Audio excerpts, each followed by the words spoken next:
இனிய வணக்கங்கள் மாணவர்களே.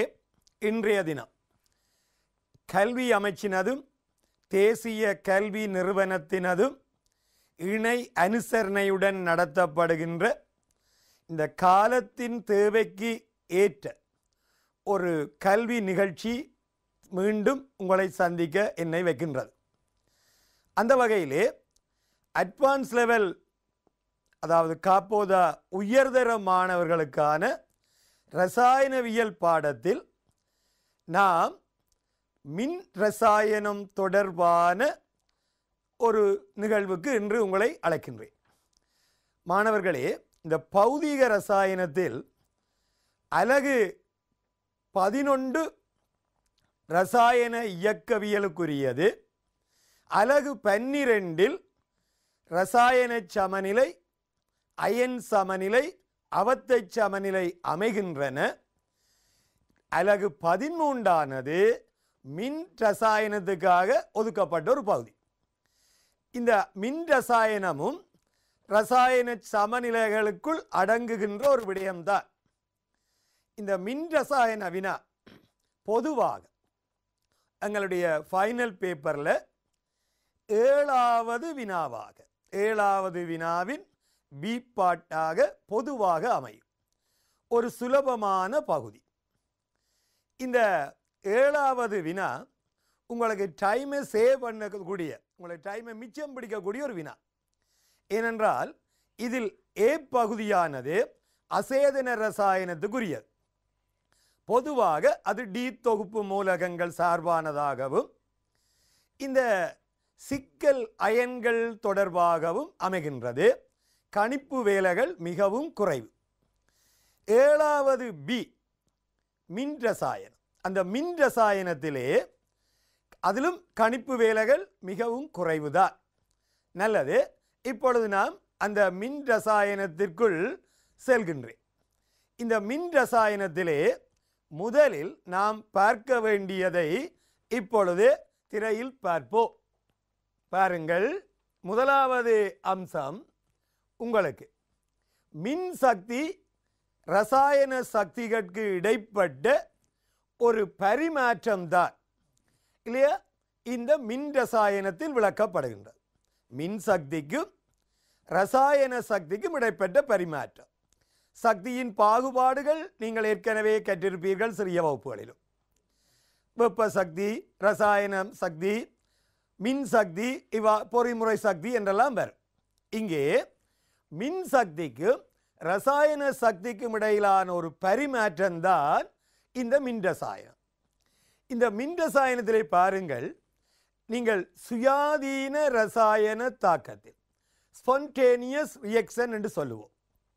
அதாவது புறத்தே இருந்து சக்தி வழங்கப்படாது நாம் ஒரு மாற்றத்தை தொடர்ந்து மேற்கொள்ள முடிந்தால் அது சுயாதீன சக்தி மாற்றம், ஸ்பான்டேனியஸ்.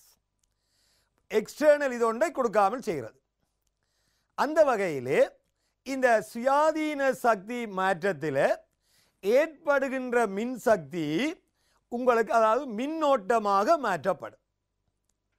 அந்த மின்னோட்டமானது ஒரு சுயாதீனமற்ற நான் ஸ்பான்டேனியஸ் ரியாக்ஷனை செயற்படுத்த பயன்படும். இந்த வகையிலே இங்கே இலத்திரன் மாற்றங்கள், குறிப்பாக சோடி இலத்திரன் மாற்றங்கள் முக்கியத்துவம் வாய்ந்தவை. சோடி இலத்திரன் சோடிகளின் மாற்றங்கள் முக்கியத்துவம் வாய்ந்தவை. பாருங்கள், இதற்கமைய நாங்கள் நடைபெறுகின்ற மாற்றங்களைத்தான் தாழ்த்தேற்றல் தாக்கங்கள், ரிடக்ஸ் ரியாக்ஷன்ஸ் என்று கூறுகிறோம். ரிடக்ஷன், ஆக்சிடேஷன், தாழ்த்தல், ஒட்சியேற்றல். இது தொடர்பான அரை அயன் சமன்பாடுகள் அல்லது அரைக்கல சமன்பாடுகள் அல்லது அயன் இலத்திரன் சமன்பாடுகள் தொடர்பான எண்ணக்கருக்கள் ஏற்கனவே உங்களுக்கு தெரிந்திருக்கும். ஆனால் இங்கே நாங்கள் கூடுதலாக அரைக்கல சமன்பாடுகள் என்றுதான் அவற்றை அழைப்போம். நல்லது மாணவர்களே, அடுத்த விடயத்துக்குள் நான் சென்றால் பாருங்கள், இந்த அடுத்த அம்சம் நாங்கள் இப்பொழுது இதை பார்ப்போம். உங்களுக்கு வரும்போது பாருங்கள், இந்த மின்கலங்கள் இந்த சுயாதீன மாற்றத்தால் ஒரு இலத்திரன் பாய்ச்சல், அது எலக்ட்ரான் ஃப்ளோ, அது ஒரு மின்னோட்டமாக எலக்ட்ரிசிட்டியாக புறப்பாக்கப்படும். இலத்திரன் தான் உண்மையாக மின்னை காவிச் செல்கின்றது திண்மங்களில். கரைசல்களில் அயன்கள் மின்னை காவிச் செல்லும். அந்த வகையில் இந்த ஆனால் ஒன்று மனதில் வைக்க வேண்டும், இலத்திரன் ஓட்டத்துக்கு எதிரானதுதான் மின்னோட்டம். ஆனால் அது எங்கே நடக்கும்? திண்மங்களில் நடக்கும். கரைசல்களில் இலத்திரங்கள் செல்ல மாட்டாது. கரைசலில் அசைபவை அயன்கள். நேரயனின் திசை மின்னோட்டத்துக்குரியது. ஆனால் நாம் வெளிச்சுற்றைத்தான் பொதுவாக கருத்திலே கொள்கின்றோம். ஏனென்றால் அதைத்தான் நீங்கள் நுகர முடியும், இந்த வெளிச்சுற்றிலே ஓட்டத்தை. அப்போ நன்கு மனதில் வைக்க வேண்டும், இலத்திரன் தான் உண்மையாக அசைகின்றன. இந்த கருத்தை அடிப்படையாக வைத்துத்தான் ஸ்டோனி என்பவர் அந்த இலத்திரன் என்ற பெயரையே கொடுத்தார். எலக்ட்ரிசிட்டியை காவுகின்ற எலக்ட்ரான்ஸ்.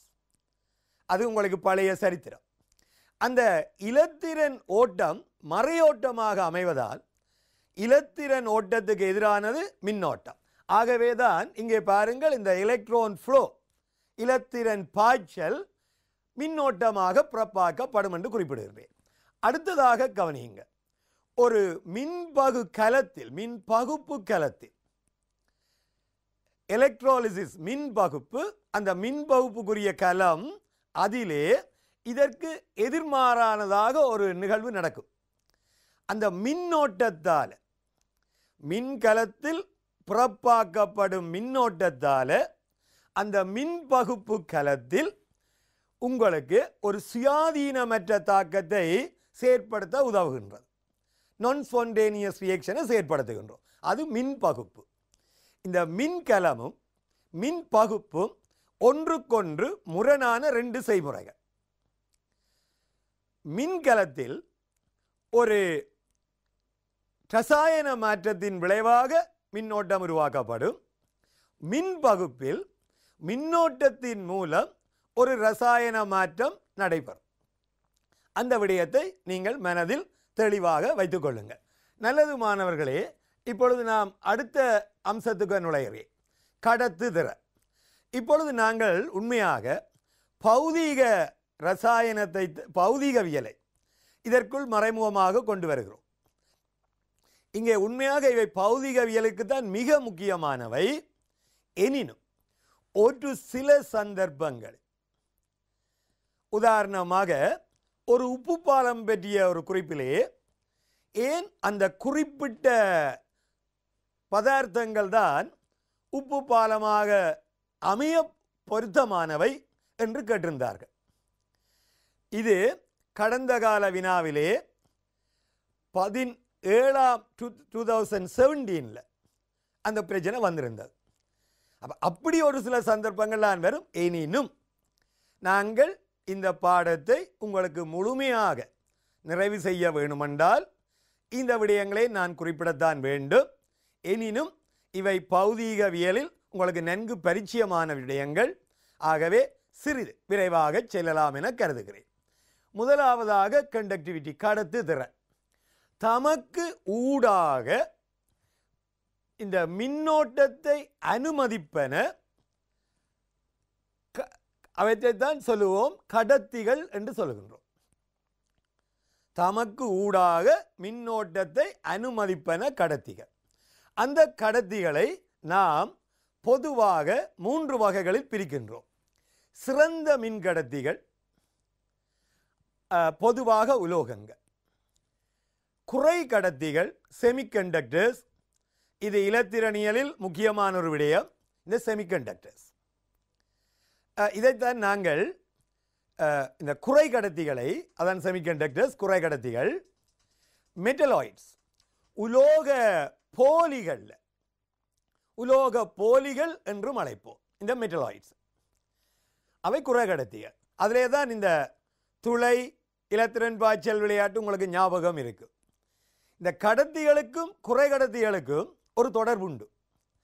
கடத்திகளின் கடத்து திறன் வெப்பநிலையோட குறையும் என்றால் வெப்பநிலை கூட அந்த உலோகங்களில் இருக்கிற அணுக்கள வைப்ரேஷன் அதிர்வு கூடும். அதால் அந்த மின்னுக்கு தடை கூடும். ஆனால் குறை கடத்திகள் எதிர்மாறும். வெப்பநிலை கூடும்போது இலத்திரங்களுக்கு இயக்க சக்தி கூடும். ஆகவே அவை பாய்ச்சல் கூடும். இதனால் மின்னோட்டத்தை கடத்துறதன்மை கூடும். அதை மனதில் வைத்துக் கொள்ளுங்கள். நல்லது மாணவர்களே, மூன்றாவது அடிதிட் கடத்திகள் இல்லையா? அடிதிட் கடத்திகள், இது மூன்றாவது சொல்லு. இப்பொழுது நாங்கள் கடத்தலிகள் என்ற சொல்லை பயன்படுத்துவதை சற்று தவிர்க்கிறோம். ஏனென்றால் எந்த பதார்த்தமும் பொருத்தமான நிபந்தனைகளில் சிறிது மின்ன கடத்தலாம். இப்போ வெரி ஹை வோல்டேஜை யூஸ் பண்ணினா அங்கே அந்த மின் சாதாரணமாகவே வழிக்குள்ளால் அல்லது பலகைக்குள்ளாக பாயலாம்.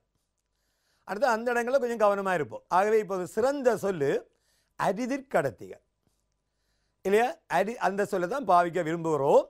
கடத்தலிகள் என்றும் சில பேர் பயன்படுத்துகின்றார்கள். இவை பௌதிகவியலுக்குரியவை. நான் சற்று அங்கேருந்து வருகிறேன். அடுத்த விடயத்துக்குள் நான் செல்கிறேன். இங்கே பாருங்கள், இந்த அடுத்த விடயம் என்னவென்றால், ஒரு மின்வாய் என்றால் என்ன? எலக்ட்ரோட். மின்வாய் என்றால் என்ன?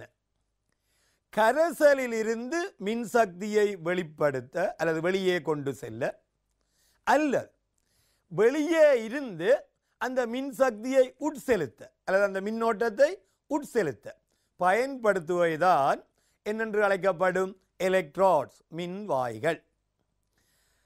அந்த பொதுவாக இந்த மின்வாயின்ற வகைகளிலே நாங்கள் பார்த்தால் உலோகங்கள், சடத்துவ அல்லது சடத்துவ உலோகங்கள். உலோகங்கள் உங்களுக்கு தெரியும். சடத்துவ உலோகங்கள் என்று சொல்லும்போது மிக குறைந்த உதாரணங்கள் உண்டு. நல்ல ஒரு உதாரணம் பிளாட்டினம். அது ஏன் சடத்துவ உலோகம் என்று சொல்கின்றோம் என்றால், அது இலகுவாக இலத்திரன்களை இழந்து தாக்கங்களில் ஈடுபடுவதில்லை. சடத்துவ உலோகம்.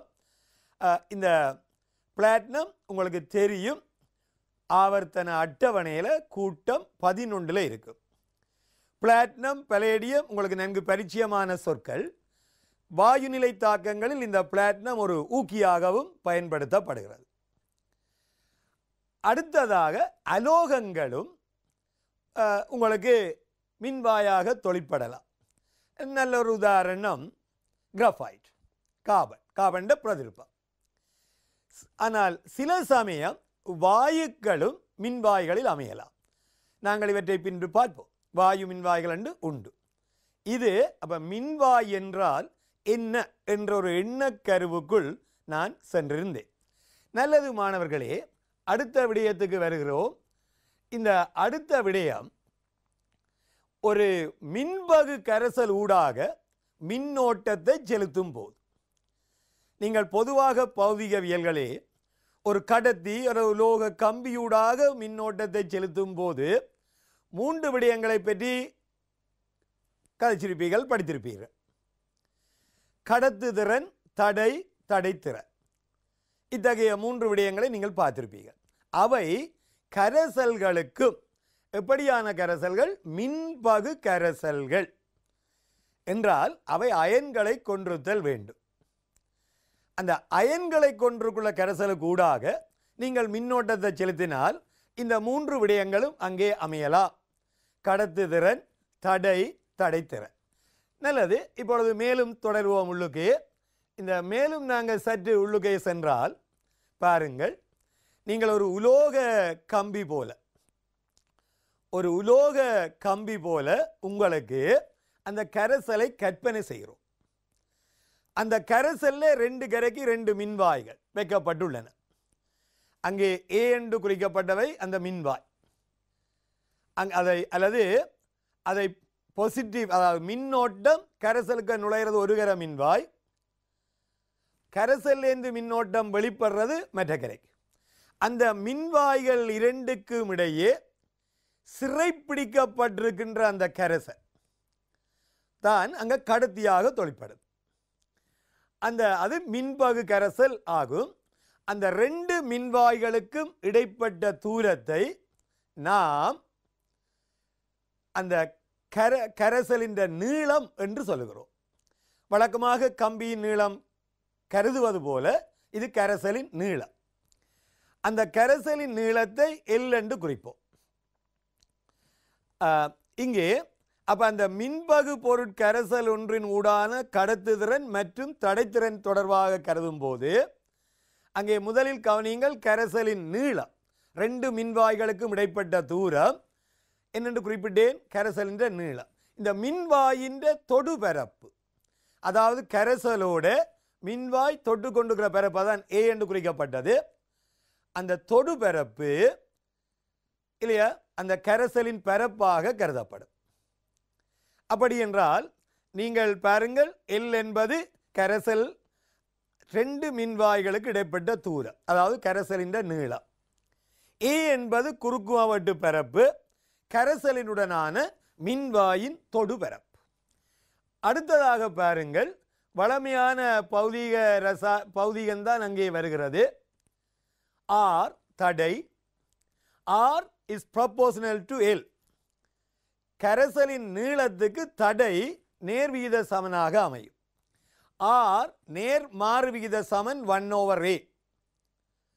அதாவது அந்த குறுக்குவட்டு பரப்புக்கு, அந்த மின்வாயின் தொடு பரப்புக்கு தடை நேர்மாறு விகித சமன். இது வழக்கமான பௌதிகம், ஆனால் கரைசலுக்கு என்று கதைக்கிறோம், அவ்வளவுதான்.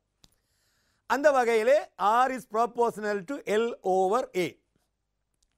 அடுத்த வரையில் நாங்கள் எழுதலாம், அந்த நேர்விகித சமன் என்ற குறிக்கு பதிலாக R சமன் ஒரு மாறிலி ரோ, RHO என்று தான் அதை எழுதுவோம். ரோ உச்சரிப்பு ரோ, RHO. அதனை தடைத்திறன், ரெசிஸ்டிவிட்டி என்று சொல்வார்கள். சில பேர் அதனை தட்டடை என்றும் சொல்வார்கள். ஸ்பெசிபிக் ரெசிஸ்டிவிட்டி, ரெசிஸ்டன்ஸ் என்று சொல்றது. தடை, தட்டடை என்று சொல்லி பயன்படுத்துகிறோம். என்றால் ஏன் அவ்வாறு சொல்லுகின்றோம் என்றால், அங்கே கீழே பாருங்கள், அந்த விளக்கம் வருகிறது. ஆரின் அலகு ஓம் ஆல் குறிக்கப்படும் இல்லையா? ஆரின் அலகு ஓம். எல்லின் அலகு மீட்டர் அல்லது சென்டிமீட்டரில் கருதலாம். அப்போ ரோவின் அலகு ஓம் மீட்டர் அல்லது ஓம் சென்டிமீட்டராக வரும்.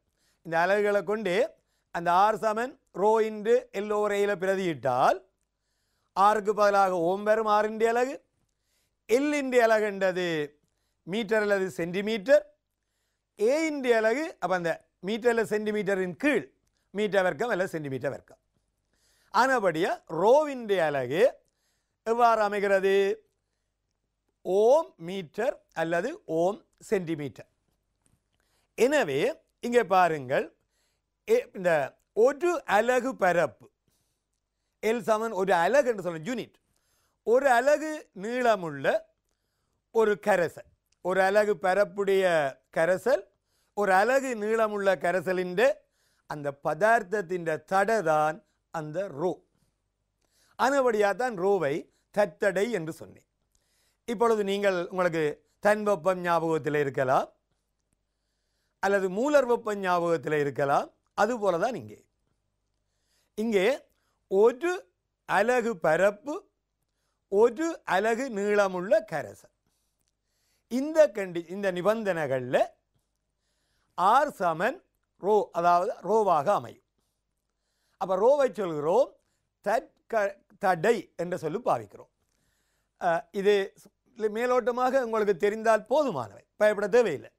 இங்கே பாருங்கள், அடுத்த விடயம், அடுத்த அம்சம் என்னென்னு கேட்டால் கடத்தார், கண்டக்டன்ஸ், ஜி. ஆனால் இதிலே வித்தியாசமான சொற்றொடர்களை பல பேர் பயன்படுத்தலாம். எங்களுக்கு அவை அவ்வளவு பிரச்சனைக்குரிய விடயங்கள் அல்ல. 1/R தடையின் தலகுகளைத்தான் ஜி என்று அழைக்கிறோம். அந்த ஆருக்கு பதிலாக நீங்கள் ஏற்கனவே நாங்கள் சொன்ன ஆர் சமன் ரோ இன்டு எல் ஓவர் ஏ பிரதியிட்டால் ஜி சமன் ஏ ஓவர் ரோ இன்டு எல் என்று அமையும். ஆகவே இந்த கடத்தாரானது ஒரு மாறிலி கே இன்டு ஏ அப்போன் எல். அந்த 1/ρ தான் இங்கே கே என்று குறிக்கப்படுகிறது. உங்களுக்கு இல்லையா, அந்த ஒன்றின் கீழ் ரோ அதுதான் கே என்று குறிக்கப்படுகிறது. அதை கடத்துதிறன் என்று சொல்லுகிறார்கள். அதாவது இந்த கேயை சொல்லுவார்கள் கெப்பா, KAPPA கெப்பா. இந்த தடைத்திறனின் நேர்மாறு பெருமானம்தான் இந்த கடத்துதிறன் தருகிறது. இவற்றை அழகு சீமென்ஸ், எஸ் என்றது ஒரு சயின்டிஸ்டின் நேம் என்று வர்றபடியா capital letter. Siemens metre, siemen centimetre, micro siemens இவ்வாறான அலகுகளில் எல்லாம் குறிப்பிடலாம். நன்கு தெளிவாக மீண்டும் மீண்டும் குறிப்பிடுகிறேன் மாணவர்களே, இவை உங்களுக்கு மேலோட்டமான ஒரு அறிவை இருந்தால் போதும். ஆனாலும் நாங்கள் இந்த பாடப்பரப்பை பூர்த்தி செய்வதற்காக இவற்றையும் தெளிவாக குறிப்பிடுகிறோம். ஏனென்றால் இவற்றுக்கு உங்களுடைய இந்த கை நூலில் அல்லது உங்களுடைய வள நூலில் முக்கியமான கருதி இருக்கிறார்கள். ஆகவே சில சமயங்களில் இந்த பல்தேர்வு வினாக்களில் இவை உங்களுக்கு இடப்படலாம். இதனை தொடர்ந்து நான் அடுத்த விடயத்துக்கு வருகிறேன். ஒரு பதார்த்தத்தின் கடத்துதிறனானது சீமென் மீட்டர்-1 தரப்படும். S மீட்டர்-1 1 மீட்டர் நீளமும் 1 மீட்டர் ஸ்கொயர் குறுக்குமா வெட்டு பரப்பு உடைய ஒரு பதார்த்தத்தின் கடத்துதிறனைத்தான் நாங்கள் தற்கடத்துதிறன் என்று அழைப்போம். அதுதான் K 1/ρ இல்லையா? ஸோ ஞாபகப்படுத்திக் கொள்ளுங்க. சரி, நல்லது மாணவர்களே, அடுத்த விடயத்துக்கும் வருகிறோம். இங்கே பாருங்க, ஒரு குறித்த பதார்த்தத்துக்கு, அதாவது இந்த IE என்ற குறியீடு அதாவதை குறிக்கிற ஒரு ஷார்ட் ஃபார்ம். அதை மனதில் வைத்துக் கொள்ளுங்க. ஏன்னா நாங்கள் எலக்ட்ரோ கெமிஸ்ட்ரி படிக்க ஏதோ எலக்ட்ரான் இங்கே வந்துட்டு IMBS வந்துட்டு யோசிச்சு விட்றார்கள். தட் இஸ் அதாவது என்றதுக்கு ஒரு சுருக்க வடிவம் IE. இப்போ எக்ஸாம்பிளுக்கு EG போடுற மாதிரி சிம்பிள் G மாதிரி இது ஒரு வழக்கம். அதாவது ஒரு குறித்த உலோகம் ஒரு குறித்த செறிவுள்ள அயன் கரைசலுக்கு கடத்துதிறன் தடைத்திறன் மாறிலிகளாக இருக்கும். ஒரு குறித்த உலோகம் அல்லது குறித்த செறிவுள்ள அயன் கரைசலிற்கு இந்த கடத்துதிறன் மற்றது தடைத்திறன் என்பன மாறிலிகளாக அமையும். இவை ஒரு குறித்த வெப்பநிலைக்கு அளக்கப்படும். அதனுடைய கருத்து வெப்பநிலை மாறினால் இவை மாறுபடும். சரி, நல்லது மாணவர்களே, அடுத்த விடயத்துக்குள்ளே செல்கின்றோம். ஒரு கரைசலின் கடத்து திறனை பாதிக்கின்ற காரணிகள் என்ன? பிரதானமாக 3 இனம் காட்டுகின்றேன். கரையத்தின் தன்மை, நேச்சர் ஆஃப் த சாலியூட் என்றால் அது கரைசல் நிலையா அல்லது உருகிய நிலையா? ஏண்டா திண்ம நிலையில் அயன் சேர்வகளும் மின்னை கடத்துவதில்லை. அப்போ கரைசல் நிலையா அல்லது உருகிய நிலையா அல்லது இந்த நன்கு கடத்தக்கூடிய, அதாவது பூரண அயனாக்கத்துக்குரிய அயன்கள், அவற்றை சொல்லுவோம் வன் மின்பகு பொருட்கள், மற்றவை மின் மின்பகு பொருட்கள். இத்தகையனதான் அந்த கரைசலின் தன்மை அல்லது நேச்சர் ஆஃப் த சாலியூட், அந்த கரையத்தின் தன்மை என குறிப்பிடப்படும். இரண்டாவதாக கரையத்தின் செறிவு. ஏனென்றால் கரைசலுக்குள்ள மின்னை காவி செல்வன அயன்கள். ஆகவே அந்த கரையத்தின் செறிவு அந்த கடத்துதிறனை பாதிக்கும். மூன்றாவதாக கரைசல்ல வெப்பநிலை என்றால் வெப்பநிலை கூடும் போது இயக்க சக்தி கூடும் அயன்களின், அதனுடைய வெப்பநிலையும் பாதிக்கும். இது தொடர்பான சில உதாரணங்கள் நம்முடைய கை நூலில் அல்லது இந்த வள நூலில் உண்டு. அதனையும் இப்பொழுது பார்ப்போம். பாருங்கள், அந்த வகையிலே அயன்களின் செறிவு கூடும் போது μS, இங்கே மைக்ரோ சீமென்ஸ்லாம் தந்திருக்கிறேன் கடத்துதிறன். மைக்ரோ சீமென்ஸ் கடத்துதிறன் எவ்வாறு மாறுபடுகின்றது நீங்கள் பார்க்கலாம் பிள்ளைகளே. காய்ச்சி வடித்த நீர், அதனுடைய கடத்துதிறன் 1 முதல் 2 வரை. ஏனென்றால் இந்த டிஸ்டில் வாட்டரில் அயன்கள் மிக மிக குறைவு. நல்ல மனதில் வைக்க வேண்டும். 2 சொற்கள் இருக்கிறது. ஒன்று டிஸ்டில் வாட்டர், காய்ச்சி வடித்த நீர். பிரிதொன்று டீஅயனைஸ்ட் வாட்டர், அயன்கள் நீக்கப்பட்ட கரைசல் வாட்டர் நீர். காய்ச்சி வடித்த நீரிலும் சிறிது அயன்கள் அமையலாம். ஏனென்றால் வளிமண்டல CO2, உதாரணத்துக்கு சொன்னால் இந்த வளிமண்டல CO2 கொஞ்சம் நீரில் கரையத்தான் செய்யும். நாங்கள் வழித்தொடர்புலாம் வச்சிருப்பது கடினம், ஆகவே கொஞ்சம் அயன்கள் வரும். ஆனபடியாக தான் அவற்றை கடத்து திறன் 1 முதல் 2 வரை மிக குறைவாக மைக்ரோ சீமென்ஸ் சென்டிமீட்டர் -1 அமைகிறது. இரண்டாவதாக KCl பாருங்கள், அதனுடைய செறிவு ஒவ்வொரு 10 மடங்கு கூடைக்கையும் அந்த கடத்து திறனும் ஏறக்குறைய கட்டாயமல்ல 10 மடங்கு கூடுகிறது. 0.01 என்றால் 1480, 0.10 என்றால் 12400, 1 மூலர் KC என்றால் 1,10,000. அப்போ இந்த செறிவு கூட கூட அயன்களின் அளவு கூடும், ஆகவே கடத்து திறனும் அதிகரித்து செல்லும். மூன்றாம் கட்டம் கிணற்று நீர், சாதாரணமான கிணத்து நீர். அது 100 முதல் 200 வரை மாறலாம். இது ஒரு சராசரி பெருமானமாக சொல்லுகின்றோம், பொதுவாக கிணற்று நீர். அடுத்ததாக அங்கே காட்டப்பட்டது குழாய் நீர். நீங்கள் சாதாரணமாக பாவிக்கிற இந்த குடிநீர், அது உங்களுக்கு தெரியும், அது சுத்திகரிக்கப்பட்டது. அப்போ அதில் இந்த அயன்கள் தேவையான அயன்களை மட்டும் வைத்துக்கொள்வார்கள். உதாரணமாக இந்த வெண்மைக்கு காரணமான கால்சியம், மெக்னீசியம் எல்லாம் நீக்கப்பட்டுடும். அது குழாய் நீர். ஆனால் அடுத்து வர்றது கடல் நீர். உங்களுக்கு தெரியும், கடல் நீர் சாதாரணமாக திணிவுப்படி 3 வீதம் உப்புக்களை கொண்டிருக்கு. 100 கிராம் கடல் நீர் எடுத்தால் சராசரியாகத்தான் நான் சொல்கின்றேன், 3 கிராம் உப்பை கொண்டிருக்கு. ஆனால் இந்த கடல் நீரில் நீங்கள் என்ன ஒன்றை கவனிக்கலாம், அந்த கடல் நீரில் ஏறத்தாழ 75 வீதம் NaCl, சுமார் 10 வீதம் MgCl. இவை கைத்தொழில் ரசாயனத்தில் உங்களுக்கு வருகின்றன. ஆனபடியா அந்த கடல் நீருக்கு கடத்து திறன் கூட. அடுத்த விடயத்துக்கு செல்கிறேன். அப்போ அயன்களின் செறிவு மாறைக்க கடத்து திறன் எவ்வாறு மாறுகின்றது, பொதுவாக கூடிக்கொண்டே செல்கின்றது. நல்லது, அடுத்த விடயத்துக்கு வருகிறேன். வெப்பநிலையுடன் கடத்து திறன் எவ்வாறு மாறுபடும். ஆனால் அங்கே முதலிலே நான் ஆரம்பத்திலே குறிப்பிட்டிருந்தேன், உலோகங்களை பொறுத்தவரையில் வெப்பநிலை கூடும்போது அங்கே உள்ள அந்த அயன்கள் அதாவது இந்த உலோக பிணைப்பில் உங்களுக்கு தெரியும், இலத்திரன் சுயாதீன அசையும் சுயாதீன இலத்திரன் முகில்களுக்கு இடையில் நேர் அயன்கள் ஆங்காங்கே பொதிக்கப்பட்டிருக்கு. ஆனபடியா நீங்கள் வெப்பநிலையை கூட்டும்போது அந்த அயன்கள் வைப்ரேட் பண்ணும், அதால் இலத்திரன் அசைவு தடுக்கப்படும். ஆகவே அந்த கடத்துதிறன் குறையும். ஆனால் குறை கடத்திகள் மாறி. நல்லது மாணவர்களே, இப்பொழுது நீங்கள் திரையை பாருங்கள். 1 மூலர் KCl கரைசல் என்ற கடத்துதிறன் 0 பாக Cயில், 13 பாக Cயில், 25 பாக Cயில் பார்த்தால் அதிகரித்து கொண்டு செல்கிறது.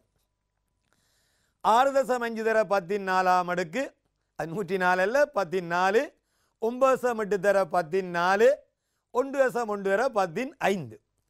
அந்த பிழையை அப்படியே விட்டிருக்கிறேன் என்று கேட்டால், கை நூலே அந்த பிழை இருக்குது, நாங்கள் பிறகு கீழே அதை மாற்றி தந்திருக்கிறேன். அது சூப்பர் ஸ்கிரிப்டாக போகணும். அந்த 10 to the power 4 ரெண்டுலேயும் அப்படியே வருகின்றது. அப்படியே கை நூலை பார்த்து ஏமாந்து விடாதீர்கள். That is not into 104, 10 to the power 4.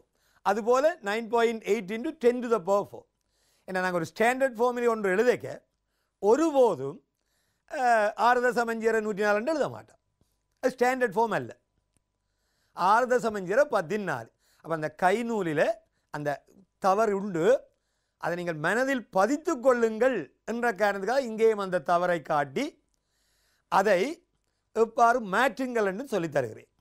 தவறுகள் வருவது நல்லது, ஆனபடியாகத்தான் பின்னர் உங்களுக்கு சரி எதென்று புலப்படும் இல்லையா. அந்த வகையில் 10 to the power 4 அங்கே வரும். சரி, 0.1 மூலர் கரைசல். ஆனால் அங்கே மேலே மூல் டெசிமீட்டர் -3 என்று யூனிட் போட்டால் கீழே யூனிட் போட வேண்டிய அவசியம் இல்லை. அது 0.10 என்றால் மேலே யூனிட் போடப்பட்டிருக்கு சரிவில், அங்கே தேவையில்லை. நாங்கள் சுருக்கமாக சொன்னால் மூலர் கேபிட்டல் எம்மும் போடுற ஒரு வழக்கம் இருக்குது. அங்கே அது எப்படி மாறுபடுகிறது வெப்பநிலையோடு என்று பாருங்க. அது முதலாவதை விட 10 மடங்கு ஐதான கரைசல். அந்த கடத்து திறனும் அங்கே கிட்டத்தட்ட 10 மடங்கு குறைகிறது. மூன்றாவதை பாருங்க, மிக ஐதான கரைசல், அது இன்னும் குறைகிறது. என்றாலும் வெப்பநிலை அதிகரிப்புடன் இந்த கரைசல் கடத்து திறன்கள் அதிகரிக்கின்றது. இது முக்கியமாக பல்தேர்வு வினாக்களுக்குரியவை இல்லையா? ஏனென்றால் அதில் கேள்வி போடையிலாண்டில்லை. ஏன்னா இப்போ திரும்ப இதை வலியுறுத்தி கொண்டு வருகிறார்கள் இந்த கைடில். ஆனபடியாக கவனித்து கொள்ளுங்கள். நல்லது மாணவர்களே, அதில் அடுத்ததாக நாங்கள் பார்க்க போகின்றோம் இல்லையா? அடுத்ததாக பார்க்க போகிறது இந்த அயன்களின் கதி. இந்த கரைசலுக்குள்ள அயன்கள் இயங்குகின்றன என்று சொன்னேன். அப்போ அவைக்கு ஒரு கதி இருக்கும். அந்த கதியை தீர்மானிக்கிற ஒரு காரணி அந்த அயன்களின் நீரேற்றம். இப்போ சிறிய கற்றியன்கள் கூடுதலாக நீரேற்றப்படும்.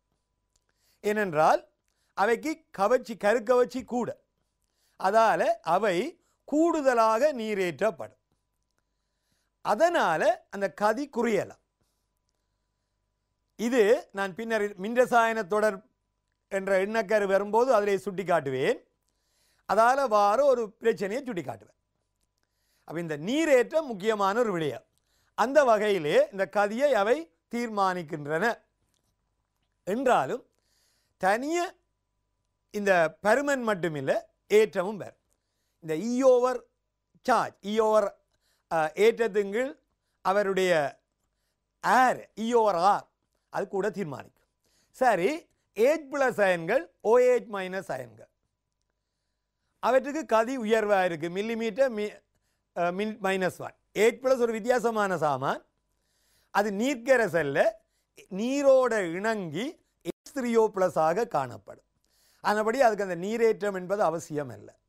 H+ எக்குவஸ் தான் உங்களுக்கு H3O+ என்று எழுதப்படுறது. உண்மையாக H3O+ சரியான குறியீடு நீர்க்கரைசல்ல நாங்கள் வசதிக்காக H+ என்று எழுதுகிறோம். OH- அவற்றை கதியை பாருங்கள். Na+, இங்கே இந்த கரையில் அந்நியங்கண்ட கதி தருகிறேன். இது எங்கே முக்கியத்துவம் பெறும் என்றால், பின்னர் நாங்கள் உப்பு பாலம் என்ற எண்ணக்கரு வரும்போது, இதை ஏற்கனவே ஒரு சந்தர்ப்பத்தில் குறிப்பிட்டிருக்கிறேன். உப்பு பாலம் என்ற எண்ணக்கரு வரும்போது எந்த பதார்த்தங்கள் அந்த உப்பு பாலத்துக்கு சிறந்தவை, அதற்கு இந்த கதிகளும் ஒரு காரணியாக அமையும். அதை பற்றி அந்த ஒரு சந்தர்ப்பத்தில் பார்ப்போம். இப்போ முன்கூட்டியே லேசாக அதை தொட்டு சென்றிருக்கிறேன். அப்போ இந்த கதிகளை அடுத்ததாக பாருங்கள். 298 கெல்வினில் அந்த கதிகளை நான் உங்களுக்கு V cm-1, அது வோல்டேஜ், இங்கே V என்றது வோல்டேஜ், வெலோசிட்டி அல்ல, வோல்டேஜ் பெர் சென்டிமீட்டர் என்ற அழுத்த படித்திறனின் கீழ் இங்கே நீர்க்கரைசலை தந்திருக்கிறேன். எதையும் நீங்கள் பாடமாக்க வேண்டாம், பொதுவாக தெரிந்து வைத்துக் கொள்ளுங்கள். அதுவும் அந்த உப்பு பாலத்தில் நாங்கள் குறிப்பிடுகின்ற ஆட்களுக்கு ஞாபகத்தில் வைத்துக் கொள்ளுங்கள், போதுமானது. நல்லது மாணவர்களே, இப்பொழுது நாம் அடுத்த கட்டத்துக்கு நுழைகிறோம். இப்போ நாங்கள் இந்த பௌதிகவியல் என்ற பாடத்தின் தொடர்பிலிருந்து விலகிக் கொள்கிறேன். ஆனால் இது பௌதிக ரசாயனம், விலகிக் கொள்கிறேன். அந்த வகையிலே முதலாவதாக இந்த மின்வாய் என்றால் என்ன என்று சொல்லியிருந்தேன். ஒரு கரைசலுக்குள்ள மின்னோட்டத்தை செலுத்த அல்லது ஒரு கரைசலிலிருந்து மின்னோட்டத்தை வெளிக்கொண்டு வர பயன்படுபவதான் மின்வாய்கள். அது முன்பு சொல்லியிருந்தோம். இந்த மின்வாய்களிலே எளிய மின்வாய் என்றால் என்ன? சிம்பிள் எலக்ட்ரோட், ஒரு உலோகத்தை அதன் அயன் கரைசலில் வைத்தல். இப்போ உதாரணமாக நாகக்கோலை நாக அயன் கரைசலுக்குள் வைத்த இந்த விவரங்கள், இது ஒரு இன்ட்ரடக்ஷன். பிறகு மெல்ல மெல்ல மெல்ல வந்து ஒன்றுபினம். ஒன்றிற்கொன்று முரணான 2 நிகழ்வுகள் நடைபெறும்.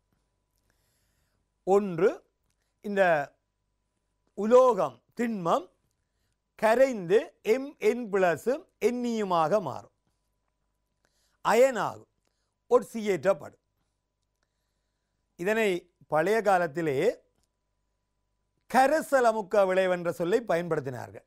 இப்பொழுது நாங்கள் அதை பயன்படுத்துவதில்லை. ஒட்சியேட்டன் நடக்கும், ஆக்சிடேஷன். ரெண்டாவதாக அந்த கரைசலுக்கு இருக்கிற Mn+ அயன்கள் கோலுக்கு சென்று இலத்திரனை ஏற்று எம்மாக படியும். அது எம் சாலிட் அல்லையா, எம் சாலிட் எம்மாக படியும். இங்கு ஒரு இயக்க சமநிலை ஏற்படும். ஒரு உலோக அயன் கோலுக்கு போய் இலத்திரனை ஏற்று படிதலும், கோலில் இருக்கிற அணுக்கள் இலத்திரனை கோலில் விடுத்து அயனாக கரைசலுக்குள் செல்லலும் நடைபெறும். இந்த ரெண்டும் இங்கே நிகழும் இல்லையா? இந்த ரெண்டும் சம வீதத்தில், அதாவது படிகிற வீதமும் கரைகிற வீதமும் சமனாக அமையும் போது அது ஒரு மின்வாய் சமநிலை. நீங்கள் இந்த சமநிலைகள், ரசாயன சமநிலை, அயன் சமநிலை போன்ற தொடர்பிலே இது மின்வாய் சமநிலை. ஒரு உலோக கோலை அதன் அயன் கரைசலுக்குள் வைக்கும்போது ஒரு மின்வாய் சமநிலை பெறப்படுகிறது. அது அந்த உலோக அணுக்கள் இலத்திரனிலிருந்து கரைகிற வீதம், படிகிற வீதம் சமம். ஆனால் ஒரு நிபந்தனையை தெளிவாக மனதில் நிறுத்துங்க. ஒரு மின்வாய் சமநிலை எப்பொழுதும் ஒரு தாழ்த்தேற்றல் தாக்கமாக எழுதப்படும். தாழ்த்தப்படுறதன் வலதுபுறம் அமையும், இடதுபுறம் ஒட்சியேட் உலோகமாயும் அமையும். அது ஒரு வளமையாக கொள்ளப்படுகிறது, IUPAC வழக்கம். அப்படியா? நீங்களும் அதை மீற முடியாது. ஒரு மின்வாய் தாக்கங்கள், சமநிலை தாக்கங்கள், மீள்தாக்கங்கள் மட்டுமல்ல, அவை தாழ்த்தல் முறையில் எழுதப்படல் வேண்டும். அப்போ Mn+ aqueous + Ne மீளுந்தாக்கம் M solid. அடுத்ததாக பாருங்கள், இங்கே அடுத்தொரு விடயத்துக்கு வருகிறேன். உதாரணத்துக்கு தருகிறேன். இந்த நியம Mg மின்வாய், இந்த நாங்கள் சொன்னோம் இந்த மின்வாய் சமநிலைகள் என்று. இந்த சமநிலைகளுக்கு நீங்கள் ஏற்கனவே படித்திருப்பீர்கள், லிச்-செட்டிலியரின் தத்துவம் பிரயோகிக்கப்படும். அந்த லிச்-செட்டிலியரின் தத்துவத்திலே 3 விடயங்களை பற்றி கதைப்போம். ஒரு மின்வாய், ஒரு சமநிலையை, ஒரு ரசாயன இயக்க சமநிலையை, அங்கே அந்த சொல்ல வடிவாக கவனிக்க வேண்டும். ரசாயன இயக்க சமநிலை, இயக்கம் நடக்கும், ஒரே வீதத்தில் நடக்கும், அது ஒரு சமநிலை. இன்னும் ஒன்றுக்கு நிலை சமநிலை, அங்கே ரசாயன தாக்கம் நடக்காது, அப்படியே அசையாமல் என்றால் நிலை சமநிலை. இயக்கம் நடக்குது, ஆனால் முத்தாக்க வீதமும் பித்தாக்க வீதமும் சமனாக நடந்தால் அது இயக்க சமநிலை. நேரத்துடன் கூறுகளின் செறிவுகள் மாறாது அமைகின்ற ஒரு மூடிய தொகுதியில் உள்ள சமநிலைதான் நாங்கள் குறிப்பிடுவது இயக்க சமநிலைகள் என்று. அந்த வகையிலே இந்த மின்வாய் சமநிலைகளும் 3 அம்சங்களில் தொடர்படுகின்றன. வெப்பநிலை பாதிக்கும், செறிவு பாதிக்கும், வாயு மின்வாய்களின் அமுக்கமும் பாதிக்கும். அந்த வகையில் இந்த நியம மின்வாய் என்ற ஒரு சொல்லை பயன்படுத்துகிறோம். இப்படியான சந்தர்ப்பங்களுக்கு ஒரு ஸ்டாண்டர்ட், ஒரு நியமம் தேவை. பொதுவாக ஒரு உலோக கோலை, உதாரணமாக மெக்னீசியம் என்றால் ஒரு உலோக கோலை, அதன் 1 மோல் டெசிமீட்டர் -3 செறிவுடைய அயன் கரைசலில் வைக்கும்போது அது ஒரு நியம மின்வாய். எனினும் இந்த வெப்பநிலை இடத்துக்கிடம் மாறுபடலாம். ஆனால் நாங்கள் பொதுவாக 25 பாக C-யைத்தான் கருத்தில் கொள்கிறோம். அப்போ இந்த நியம நிலை என்று இப்போது சொல்லும்போது அமுக்கம் மிக முக்கியம், ஒரே TM, ஆனால் அது வாயு மின்வாய்களுக்கு. மற்ற சந்தர்ப்பங்களில் இந்த வெப்பநிலையானது பொதுவாக 25 பாக C, அந்த அழுத்தத்தை கவனிங்க, பொதுவாக 25 பாக C இல்லையா? என்றால் அதை 25 பாக C-யில் பேணுவது எல்லா இடத்திலும் சாத்தியம் அல்ல. அண்டியா உலகம் முழுவதும் பொதுவாக அப்படி சொல்கிறோம், ஆனால் அந்தந்த நாடுகளுக்கும் மாறலாம். இப்போ லண்டன் பக்கத்தில் 20 பாக C-யை கூட எடுக்கிறார்கள். சரி, அந்த 25 பாக சியில் அந்த மின்வாய் இருந்தால் அதுதான் நியம மின்வாய். இந்த நியம மெக்னீசியம் மின்வாயை இங்கே காட்டியிருக்கிறேன். அங்கே பாருங்கள், மெக்னீசியம் உலோக கோல். அந்த மெக்னீசியத்துக்கு என்ன சிறப்புண்டா, ஒரு மெக்னீசியம் கோலை கொண்டு அதன் அயன் கரைசலுக்குள்ள வைக்க ஆரம்பத்தில் மெக்னீசியம் அயன்கள் இலத்திரனை இழந்து கரைசலுக்குள் செல்வது கூடும், அயன்களாக செல்வது கூடும். அதனால சமநிலையில் ஆரம்பத்தில் எது கூட நடந்ததோ அதான் சமநிலையை தீர்மானிக்க போகுது. சமநிலையில் அந்த மெக்னீசியம் கோலில் மறையேற்றம் கூடும். அதை சுற்றி அந்த புள்ளிகளாக இடப்பட்டவை மெக்னீசியம் அயன்கள். ஒரு மெக்னீசியம் அயன்கள் அங்கே அதை சுற்றி படியும். அதுதான் உங்களுக்கு Mg2+ என்ற சமநிலையை தருகிறது இல்லையா? அப்போ அங்கே ஒரு அயன் டபுள் லேயர் ரெட்டை அடுக்கு காணப்படுகிறது. மெக்னீசியம் கோலில் நேர் மறை அயன்களும் அதனை சூழ நேரயன்களும் அமையும். ஏனென்றால் மெக்னீசியத்துக்கு இலத்திரனை ஆரம்பத்தில் இழந்து அயனாகிற வீதம் கூட. ஆனால் இது ஒரு நியம செப்பு மின்வாயாக இருந்திருந்தால் அது வேறு மாதிரி அமையும்.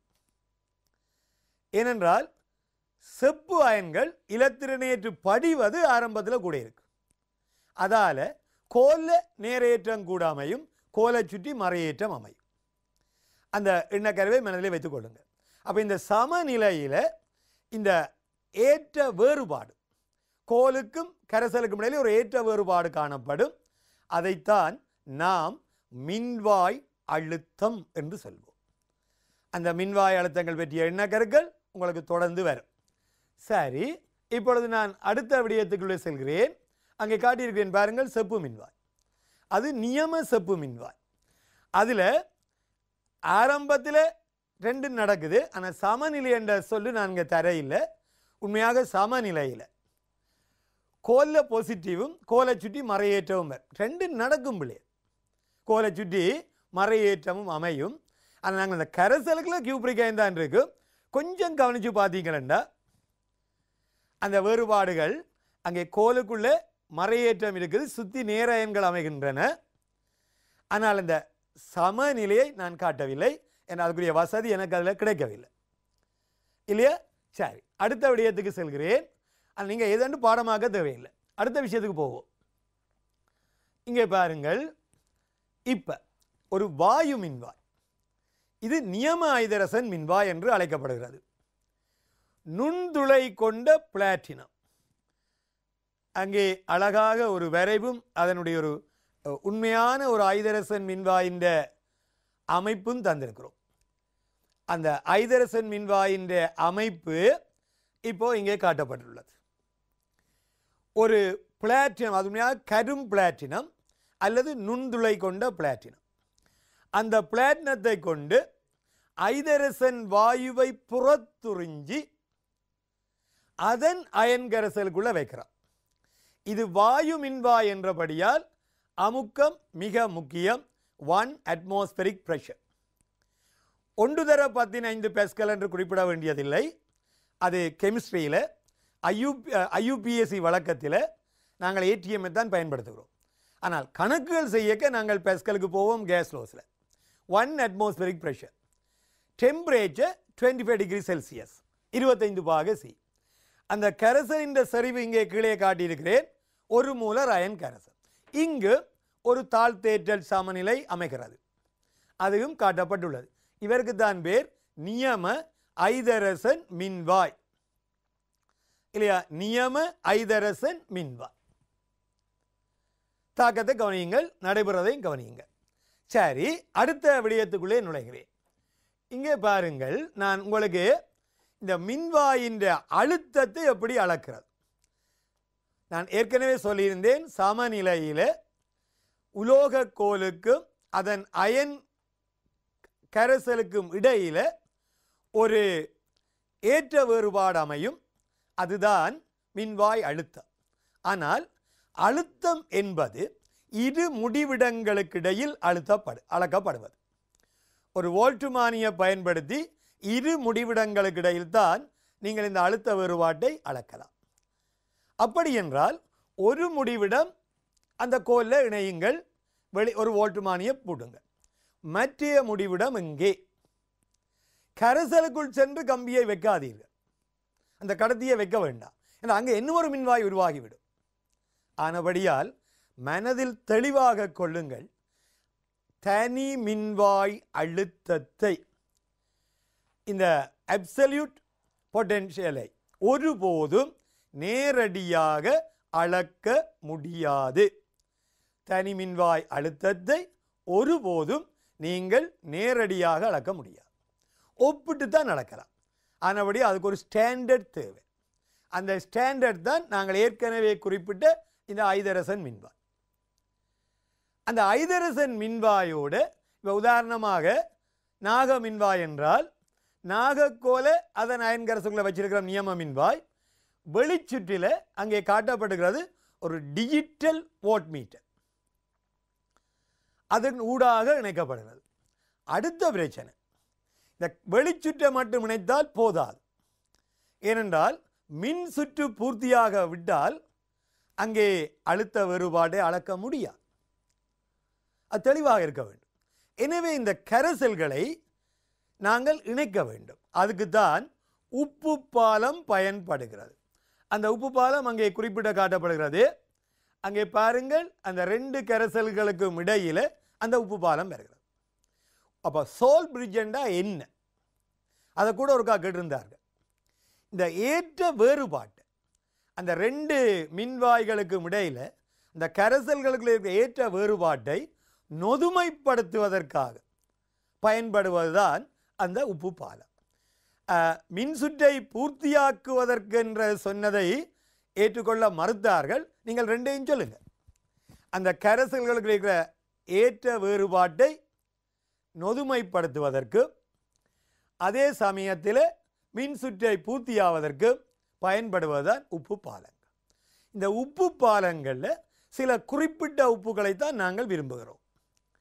அதில் இருக்கிற அந்த கட்டியனினதும் மறை அயனினதும் கடத்து திறன்கள் அல்லது இந்த கதிகள் ஏறக்குறைய சமனாக இருந்தால் விரும்பத்தக்கது.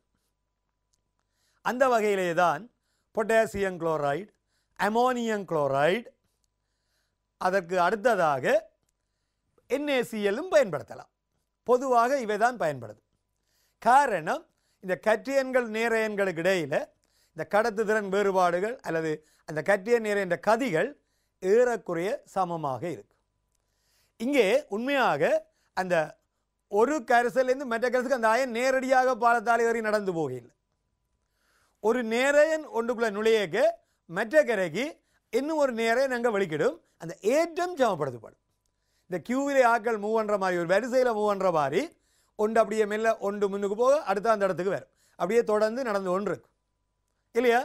இப்போ உங்களுக்கு இந்த கியூக்கு நல்ல அனுபவம் இருக்கும். கொரோனாவுக்கு போய் எல்லா இடத்துலையும் சமூக இடைவெளியை பேணிக்க நீங்கள் வரிசையில் நின்று மெல்ல மெல்ல மெல்ல மூவ் பண்ணுறீங்க. அப்படி தான் நீங்கள், அது உப்பு பாலம். அந்த அப்போ இப்போ இந்த நிலையில் நாங்கள் எடுத்துக்கொள்கிறோம், we assume that நியம ஐதரசன் மின்வாயின் அழுத்தம் 0 என்று. இதன் அடிப்படையிலே தான் இந்த உப்பு பாலம் ஐதரசன் மின்வாய்க்கு 0. அப்போ அந்த டிஜிட்டல் வோல்ட் மீட்டரில் காட்டுகின்ற பெருமானம் நாக மின்வாய்க்குரியது. அங்கே அதில் நீங்கள் வடிவ அவதானிக்கலாம், இந்த வோல்ட் மீட்டரின் மர குறியீட்டோடு இந்த நேர் மின்வாயை நாக மின்வாயை இணைக்க தான் இந்த மின்னோட்டம் நடைபெறும், இல்லாவிட்டம் நடைபெறாது. அப்போ அதனுடைய அர்த்தம் நாக மின்வாய்க்கு அழுத்தம் குறைவு, இந்த ஐதரசன் மின்வாய்க்கு அழுத்தம் கூட. ஐதரசனுக்கு 0 என்றபடியா நாக மின்வாயின் அழுத்தம் மறை பெருமானத்தை கொண்டிருக்கும் இல்லையா? இதை நீங்கள் மனதில் வைத்து கொள்ளுங்க. அப்போ இப்போ நாங்கள் மின்வாய் அழுத்தம் அல்லது இந்த எப்படி அதை அளக்கலாம் என்றதையெல்லாம் குறிப்பிட்டு கொண்டு வந்தேன். நல்லது மாணவர்களே, இன்றைய தினம் நான் உங்களுக்கு சில விடயங்களை தொட்டு சென்றேன். ஒன்று, ஒரு கரைசல். அந்த கரைசல் கடத்துதிறன், தடை, இவை பற்றிய விவரங்களை சொல்லியிருந்தேன். அதனைத் தொடர்ந்து அதை பற்றிய தொடர்புகள், ஆனால் உண்மையாக அது பௌதிக ரசாயனத்துக்கு பௌதிகத்துக்குரியவை என்றாலும் தெரிந்திருங்கள் என்று சொன்னேன். அதில் அந்த அயன்கின்ற ஸ்பீட் ஒன்று எங்களுக்கு தேவைப்படும். ரெண்டாவதாக நான் சொல்லியிருந்தேன் இந்த என்னது மின்வாய்கள் என்றால் என்ன, அந்த மின்வாய்களை நீங்கள் எப்படி பயிரலாம் என்று சொன்னேன். என்றாலும் மின்வாயின் வகைகள் நாம் அடுத்த ஒரு வகுப்பிலே தான் அதை பற்றி கதைப்போம். மின்வாயின் வகைகளை பற்றி கதைப்போம். மின்வாய் சமநிலைகள் எல்லாம் கதைப்போம். அதைத் தொடர்ந்து இன்றைக்கு இந்த நிகழ்விலே இறுதி கட்டத்துக்கு வருகிறேன். உங்களுக்கு நன்றி தெரிவித்து இன்றையோடு நாங்கள் விடைபெறுவோம். அடுத்த வகுப்பில் இது தொடரும். நீங்கள் நான் குறிப்பிட்ட விடயங்களில் முக்கியமானவற்றை மட்டும் மனதில் வைத்துக் கொள்ளுங்கள். என்னென்ன விடயங்கள்? ஒரு கரைசலில் என்ன, கரைசல் ஒரு கடத்தியாக தொழிற்படைக்க அந்த கரைசலின் நீளம், அந்த மின்வாயோடு இருக்கிற தொடுபரப்பு, அடுத்தது இந்த தடை என்றது வழக்கமாக நீங்கள் பௌதிகத்திலே பயன்படுத்துவது போல R is proportional to L over A. அதைத் தொடர்ந்து தடைத்திறன், கடத்துதிறன், இவற்றை பற்றியெல்லாம் சுருக்கமான ஒரு அறிமுகங்கள். ஆக அந்த கதியலை பற்றி கொஞ்சம் கவனித்துக் கொள்ளுங்கள். பிறகு சொல்லியிருந்தேன் இந்த மின்பகு, அதாவது மின்னோட்டத்தில் ஒரு மின்வாய் என்றால் என்ன என்ற ஒரு அழுத்தத்தை சொன்னேன். மின்வாய் என்பது கரைசலுக்குள்ள மின்னோட்டத்தை கொண்டு செல்பவை அல்லது கரைசலிலிருந்து மின்னை வெளிச்செல்பவை. அது எவ்வளவு வகைப்படலாம்? உலோகமாக இருக்கலாம், அலோகமாக இருக்கலாம், அல்லது வாயு மின்வாய்களாக இருக்கலாம், சடத்துவ உலோகங்களாகவும் இருக்கலாம். மனதில் வைத்துக் கொள்ளுங்கள். என்றால் ஒரு வகுப்பில் எப்போதுமே இந்த பின்னோட்டம், இந்த பின் ஊட்டல் மிக முக்கியம். இன்று படித்தவற்றை ஒருக்கா ஞாபகப்படுத்திக் கொள்ளுங்கள். அதை அடுத்து இந்த மின்பகு கரைசல்கள், மின்னோட்டத்தை காவி செல்லக்கூடிய கரைசல்கள் மின்பகு கரைசல்கள். நிச்சயமாக அவை அயன்களை கொண்டிருத்தல் வேண்டும். என்றாலும் அதிலும் கூட வன் மின்பகு பொருட்கள், மென் மின்பகு பொருட்கள், உருகு நிலையில் உள்ள உப்புக்கள், இத்தகைய சொற்கள் எல்லாம் பயன்படுத்தப்படுகின்றன. அவையும் முக்கியம். அதனையும் தொடர்ந்து நாம் அடுத்தொரு பகுதிக்கு சென்றேன். ஒரு மின்வாய், ஒரு எளிய மின்வாய் எவ்வாறு அமைக்கப்படும், அதில் இருந்து உங்களுடைய ரசாயனவியல் நன்கு தொடங்குகிறது. ஒரு உலோக கோலை அதன் அயன்கரைசலிற்குள் வைக்கும்போது ஒன்றிற்கொன்று முரணான 2 தாக்கங்கள் நடைபெற்று மின்வாய் சமநிலை பெறப்படும். மிக மிக முக்கியம். இந்த மின்வாய் சமநிலை எப்போதும் தாழ்த்தேற்றல் தாக்கமாக எழுதப்படல் வேண்டும். மறக்க வேண்டாம். மாறி எழுதினா சில புள்ளிகள் வழங்கப்பட மாட்டாது. அந்த மின்வாய் சமநிலையில் கோலுக்கும் கரைசலுக்கும் இடையில் ஏற்ற வேறுபாடு இருக்கும். அதுதான் மின்வாய் அழுத்தம். ஆனால் ஒருபோதும் தனி மின்வாய் அழுத்தத்தை, அப்சல்யூட் எலக்ட்ரோட் பொட்டன்ஷியல், அளக்க முடியாது. எனவே ஒரு நியமம் அவசியம். அந்த நியமமாக ஐதரசன் மின்வாய் பயன்படும். நியம ஐதரசன் மின்வாய்க்கு 0 என கொண்டு அதோடு ஒப்பிட்டு அளக்கிறோம். நல்லது மாணவர்களே, இன்றைய தினம் இந்த நிகழ்வை முடித்துக் கொள்கிறேன். ஒரு பின்னூட்டலும் தந்திருக்கிறேன், பார்த்து கொள்ளுங்கள். அடுத்த முறை நாங்கள் சந்திக்கும் போது இது பற்றிய ஒரு தெளிவான எண்ணக்கரு உங்களுக்கு இருக்க வேண்டும். அந்த அடுத்த முறையில் நான் இந்த மின்வாய்கள், மின்ரசாயன கலங்கள், மின்ரசாயன தொடர், இத்தகைய எண்ணக்கருக்குள்ளே செல்வேன். எப்படி டெல்டா ஜி முக்கியமோ அப்படி இந்த கலங்களின் அழுத்தமும் இந்த தாக்கத்தை நடக்குமா நடக்காண்டா முக்கியம். நல்லது. இதனுடன் உங்களிடமிருந்து விடைபெறுகிறேன். நன்கு திரும்ப திரும்ப சொல்லுகிறேன், எலக்ட்ரோ கெமிஸ்ட்ரி மிக சுலபமான ஒரு பாடம். வணக்கம் மாணவர்களே. மீண்டும் இன்னொரு நிகழ்விலே சந்திப்போம். நன்றி.